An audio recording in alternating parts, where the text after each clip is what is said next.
Bonjour. Certains passages de la Bible semblent se contredire au premier abord, mais la difficulté s'efface rapidement en approfondissant contexte et vocabulaire. Voyons un exemple de problème de lecture biblique en Actes chapitre 22. Le contexte. À Jérusalem, Paul est accusé à tort d'avoir introduit un non-juif dans le temple. Grâce à l'intervention des soldats romains chargés de faire respecter l'ordre et la loi, il échappe de justesse à un lynchage par la foule israélite.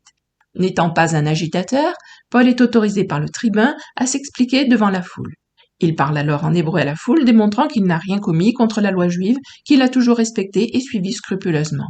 Mais le témoignage de sa conversion provoque à nouveau une grande agitation, et le tribun décide de procéder à un interrogatoire musclé. Lisons les versets 24 à 30.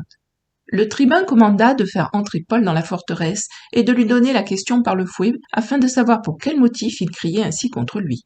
Lorsqu'on l'eut exposé au fouet, Paul dit au centenier qui était présent « Vous est-il permis de battre de verge un citoyen romain qui n'est pas même condamné ?» À ces mots, le centenier alla vers le tribun pour l'avertir, disant « Que vas-tu faire? Cet homme est romain. » Et le tribun, étant venu, dit à Paul « Dis-moi, es-tu romain? » « Oui, répondit-il. » Le tribun reprit « C'est avec beaucoup d'argent que j'ai acquis ce droit de citoyen. » « Et moi, dit Paul, je l'ai par ma naissance. » Aussitôt, ceux qui devaient lui donner la question se retirèrent, et le tribun, voyant que Paul était romain, fut dans la crainte parce qu'il l'avait fait lier. Le lendemain, voulant savoir avec certitude de quoi les Juifs l'accusaient, le tribun lui fit ôter ses liens et donna l'ordre aux principaux sacrificateurs et à tout le Sanhédrin de se réunir, puis faisant descendre Paul, il le plaça au milieu d'eux. Essayons de comprendre pourquoi il est dit en Acte 22, verset 29, « Et le tribun, voyant que Paul était romain, fut dans la crainte parce qu'il l'avait fait lier », et au verset 30, « Le lendemain, voulant savoir avec certitude de quoi les Juifs l'accusaient, le tribun lui fit ôter ses liens. » Pour quelqu'un en tort, le tribun ne semble pas très pressé de réparer. À sa place, n'importe qui aurait fait délier Paul sur le champ. Pourquoi attend-il le lendemain? Pour comprendre, il faut d'abord s'enquérir de quel lien il s'agit. Revenons un peu en arrière dans le texte, au verset 25, lorsqu'on l'eut exposé au fouet. Le mot grec traduit ici par exposé est protéino. Il signifie être étendu et attaché par une courroie, c'est-à-dire que le prisonnier est disposé de manière à être prêt à recevoir les coups de fouet en étant lié à une poutre ou un pilier.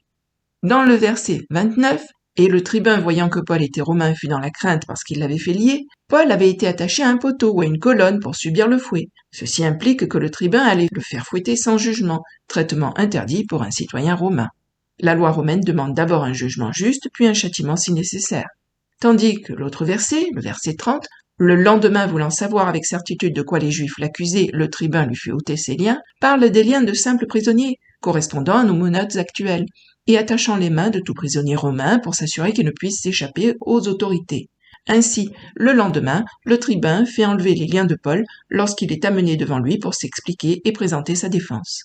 Les deux versets ne sont donc absolument pas en opposition et il est facile de comprendre pourquoi le tribun fait enlever les liens de Paul seulement le lendemain, alors qu'il semble tellement embarrassé de l'avoir fait lier la veille. À bientôt, merci, au revoir.